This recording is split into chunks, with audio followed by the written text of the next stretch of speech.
Imagine a life not just lived but endured. A life where the odds were stacked against you from the very first breath, where the world seemed to conspire to push you down, not lift you up.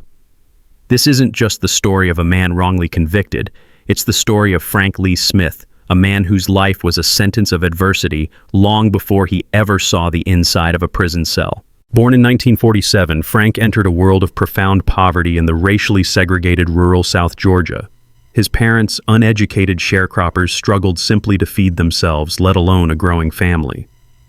Then tragedy struck. His father became involved in criminal activity and was fatally shot by local police. This left his teenage mother, Ruby, utterly devastated and ill-equipped to raise her children alone. Ruby battled her own demons, grappling with alcoholism and emotional instability, leaving Frank without the stable, loving home that so many of us take for granted. He was, as one account put it, instantly thrown into a world of poverty, turmoil, and confusion. But the physical scars ran as deep as the emotional ones. From a young age, Frank suffered severe head injuries. At just 7, a broken glass bottle split open his head so badly that his brain tissue was exposed. Years later, as a teenager, he endured another brutal blow to the base of his skull with a blackjack. These were not minor incidents. They resulted in brain damage from which Frank would never recover. Despite exhibiting classic symptoms, his profound emotional shortcomings and brain injuries spiraled into severe mental illness, specifically schizophrenia. Yet for decades it remained undiagnosed and untreated, even as he passed through the hands of officials in education, foster care, and juvenile detention programs.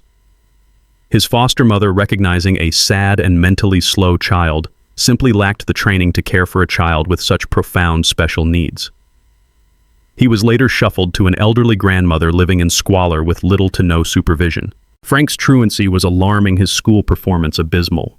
He quickly fell prey to older, more troubled boys in Fort Lauderdale's poorest neighborhoods. At just 13, a fight led to a manslaughter conviction, sending him to the notorious Florida School for Boys at Okeechobee, a facility known at the time for its overcrowding, the hog-tying of young boys, sexual abuse, and cruel treatment. By 18, he was convicted of murder in a botched robbery, serving 15 years before his release in 1981. He vowed then with every fiber of his being that he would never return to prison, a promise he desperately tried to keep, living a quiet life at his aunt's home without incident. Frank Lee Smith's life wasn't just a series of unfortunate events. It was a multi-generational cycle of poverty, violence, and neglect, exacerbated by a glaring absence of adequate social services. The system, education, foster care, juvenile justice, had countless opportunities to intervene to address his obvious special needs, but it failed him at every turn. This systemic failure to address the root causes of his vulnerability created a man uniquely susceptible to the very injustices that would later define his fate. His early life was a tragic prelude, a pre-conviction sentence of adversity, making his later wrongful conviction not just a legal error, but the almost inevitable culmination of systemic neglect. It's a chilling reminder that our justice system often acts as the final net, catching individuals who have already fallen through every other safety net society should provide. This is a crucial point for anyone who has ever felt vulnerable, overlooked, or caught in circumstances beyond their control. Frank's brain damage, his undiagnosed schizophrenia, his poverty, his race, these weren't just personal characteristics. They were vulnerabilities that the system, whether consciously or unconsciously, exploited. They made him an unheralded figure, easy to dismiss, easy to believe the worst about. His past, though real, was weaponized against him, diverting attention from the true perpetrator. It's a powerful lesson. Sometimes the system doesn't just make mistakes. It's designed in ways that make certain individuals more likely to be the victims of those mistakes, especially those already struggling. And that brings us to the very moment his life, already so burdened, took its most devastating turn. On April 15, 1985, a horrific crime shattered the quiet of Fort Lauderdale. 8-year-old Chandra Whitehead was raped, sodomized, and murdered in her own home, suffering repetitive blows from a blunt object later found to be a rock, in addition to attempted strangulation. The community reeled, demanding answers, and the investigation quickly zeroed in on Frank Lee Smith. But this pursuit of justice, as we will see, was deeply flawed from its very inception. The initial investigation relied heavily on shaky eyewitness descriptions from two neighbors, Chiquita Lowe and Gerald Davis, and the victim's mother. Their descriptions were vague. A black man about 6 feet tall with muscular upper arms, shoulders, and chest, a dark complexion about 30 years old, wearing an orange t-shirt, and notably a scraggly-haired, delirious man with a droopy eye. From these descriptions, a composite sketch was drawn, and Frank Lee Smith was arrested on April 29, 1985.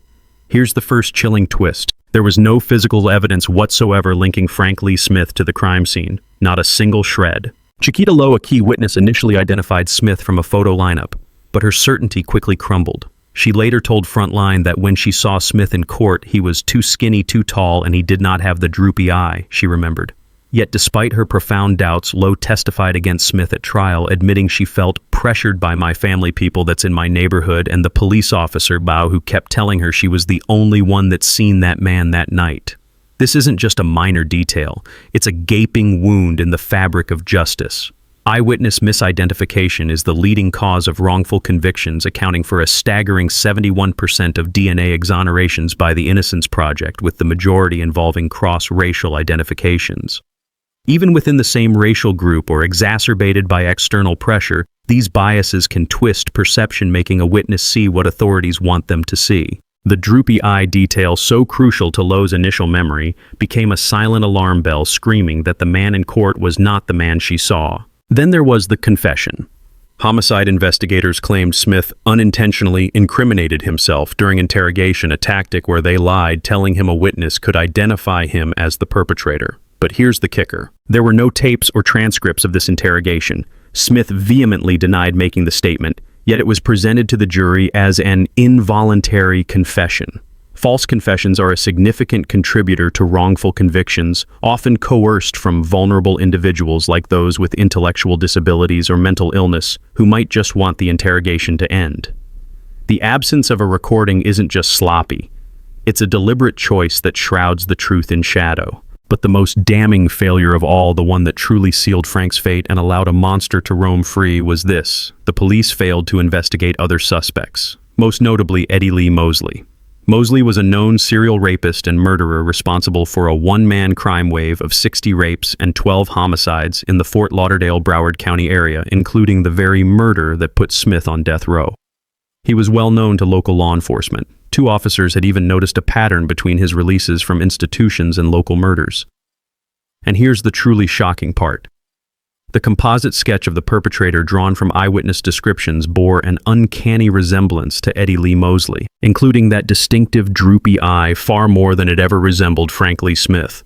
Adding another layer of chilling irony, Chandra Whitehead's mother was Mosley's cousin. Even after Chiquita Lowe recanted her testimony identifying Mosley from a photo shown to her by a defense investigator, authorities tried to discredit her. They claimed she'd been shown Mosley's photo before and hadn't identified him with lead detective Richard Sheff, who was nominated for Deputy of the Month for solving the Whitehead case, testifying about a third lineup that included Mosley.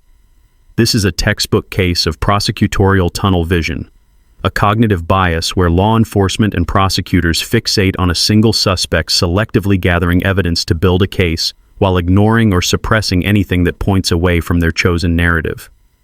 This bias can be fueled by political pressure, lack of resources, or simply the desire to close a high-profile case. The fact that the only eyewitness, Chiquita Lowe, felt pressured to identify Smith despite her doubts reveals the fragility of truth when confronted by systemic pressure. This wasn't just human error. It's the justice system actively constructing and reinforcing a false narrative through coercion, a chilling thought for anyone who believes in fairness.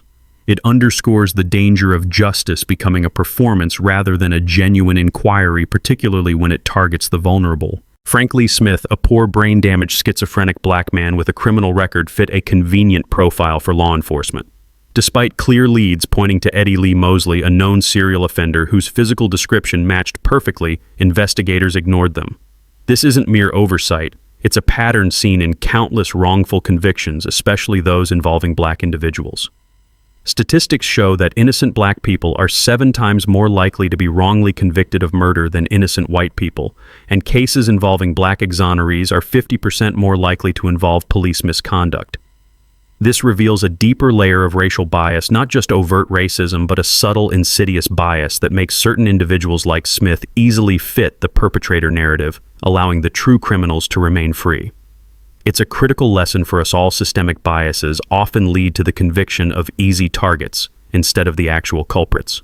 And the consequences of this flawed pursuit of justice would be devastating, leading us into Frank's desperate fight for his very life. Imagine being trapped in a nightmare, screaming your innocence while the world turns a deaf ear.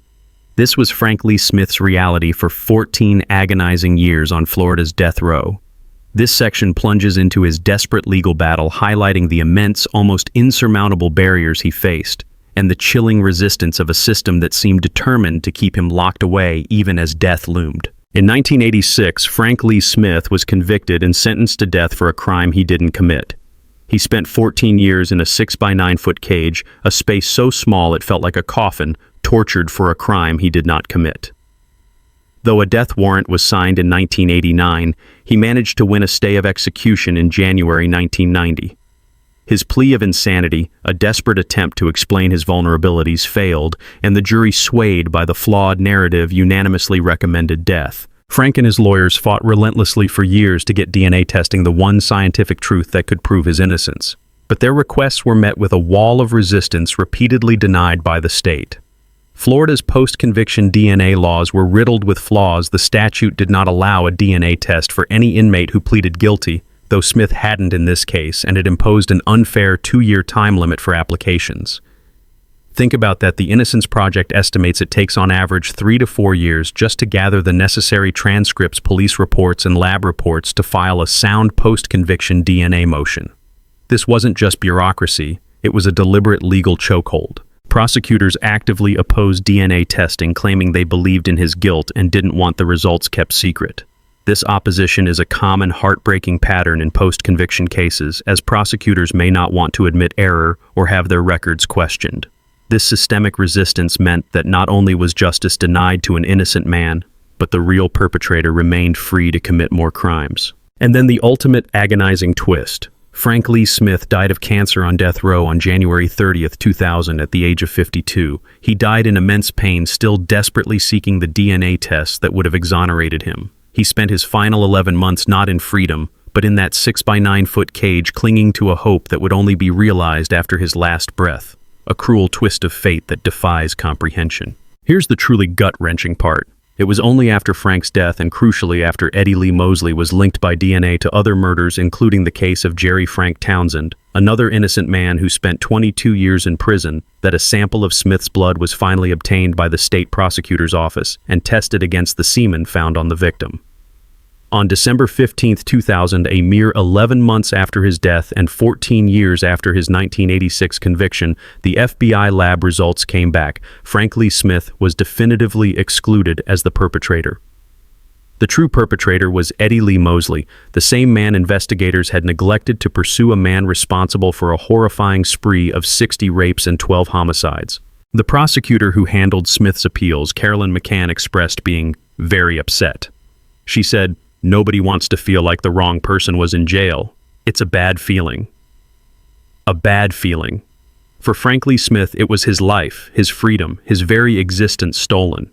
And for anyone who has ever felt cheated or betrayed, that bad feeling is a familiar, searing pain. Frank Lee Smith's story is a stark illustration of fighting against a system that resists self-correction. His lawyers battled for years for DNA testing, only to be met with flawed laws and prosecutors unwilling to re-examine evidence. This wasn't just administrative delay, it was a deliberate systemic resistance to admitting error, reinforced by legal barriers and the psychological reluctance of prosecutors to have their records questioned. This unwillingness meant justice was denied to an innocent man, and the real perpetrator remained free to inflict more terror. It shows that achieving justice often requires an unrelenting fight against a system designed to uphold its own verdicts, even in the face of overwhelming new evidence. It underscores the vital role of organizations like the Innocence Project in pushing for change and supporting the wrongly convicted. Frank Lee Smith died on death row in pain and despair just months before DNA proved his innocence. This delay wasn't merely an inconvenience, it was a death sentence for an innocent man. His denial of DNA testing throughout his life, despite strong evidence pointing to another culprit, reveals a profound flaw in the system. The justice system prioritized its own flawed certainty over the undeniable truth of science and the life of a human being. Smith's story is a powerful, chilling wake-up call about the irreversible nature of the death penalty and the inherent risks of applying it within an imperfect system. It screams that true certainty is elusive, And when the system chooses to bury any residual doubts, the consequences can be the most tragic imaginable. This profound injustice, the death of an innocent man, reverberated far beyond the walls of his 6-by-9-foot cage, leaving a legacy of pain and a desperate call for change that continues to echo today. Frank Lee Smith's story isn't just about one man. It's a window into the devastating, far-reaching consequences of wrongful conviction, particularly for vulnerable individuals and Black communities. The ripples of injustice spread outward, leaving invisible and tangible scars on individuals, families, and the very fabric of trust in our justice system. Imagine the sheer psychological and emotional toll. It's a burden that crushes not just the individual, but reverberates through generations. 14 years stolen, confined to a 6-by-9-foot cage, tortured for a crime he did not commit. For those who survive wrongful conviction, the trauma doesn't end with exoneration. They often suffer from severe anxiety, depression, and PTSD stemming from the horrific experiences of imprisonment. Many didn't have these mental health disorders before their wrongful conviction. Reintegrating into society is a monumental task fraught with financial burdens from lost income and immense difficulty finding employment and housing. But the pain extends beyond the individual. Wrongful convictions inflict a collective trauma on families, leading to estrangement, hostility among relatives, and a profound sense of social displacement. Children of the wrongly convicted can experience depressive symptoms, grappling with the pains of injustice. Think of Tyrone Day, who pleaded guilty to a sexual assault charge, believing he'd reunite with his daughters in 4 years, only to serve nearly 26, losing precious years of connection. Or Rosa Jimenez, who gave birth in prison and held her son for just 5 hours before he and his sister were placed in foster care, a heartbreak no mother should ever endure. Leonard Mack, exonerated after 47 years, lived with the haunting shadow of his conviction, his mother, sister, and daughter never seeing his name cleared. And Renee Lynch, who spent 24 years in prison maintaining her role as a mother from afar. These stories, like Frank's, paint a vivid picture of the profound, often invisible costs of injustice. The impact on Black communities is particularly devastating.